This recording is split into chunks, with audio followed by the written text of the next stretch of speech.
In the 1840s, a mountain man returned from a trapping expedition in the Rocky Mountains and found his wife murdered. What followed became one of the most feared revenge stories in frontier history. The story begins when liver-eating Johnson reached his cabin near the Yellowstone River and found it burned to the ground, his flathead wife dead, and the tracks of Crow warriors leading away from the ruins. On the frontier, justice rarely came from courts. Men settled their own debts. Johnson swore he would answer the killing himself. For years, he moved through the wilderness with a single purpose: find the warriors responsible and make sure none escaped him. He traveled alone, carrying a Hawken rifle, a Bowie knife, and a reputation that spread faster than the truth behind it. Some said he could cross 100 miles of snow without leaving a trail. Others claimed he survived ambushes no man should have walked away from.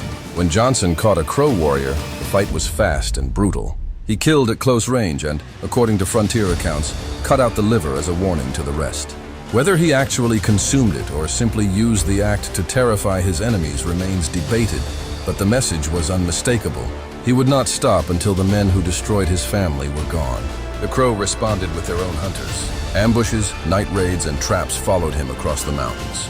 But Johnson kept moving, kept fighting, and kept surviving. By the 1860s, the vendetta had become legend, a private war carried out in the shadows of the frontier. But the frontier was changing.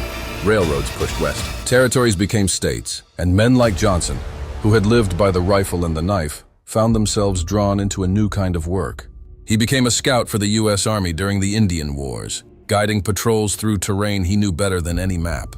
He served as a deputy sheriff in Red Lodge, Montana, enforcing laws in towns that barely had streets. He worked as a guard on supply routes, a hunter for remote outposts, and a guide for settlers who had no idea how unforgiving the land could be. The same skills that fueled his vengeance, tracking, endurance, an uncanny sense for danger, now kept wagon trains alive and soldiers from disappearing into the mountains. By the 1880s, the Crow themselves had made peace with him. Old enemies shared tobacco, traded stories, and acknowledged that the world that created their conflict was fading. Johnson lived long enough to see the wilderness he once roamed carved into counties, rail lines, and reservations. The mountains remained, but the era that shaped him was gone.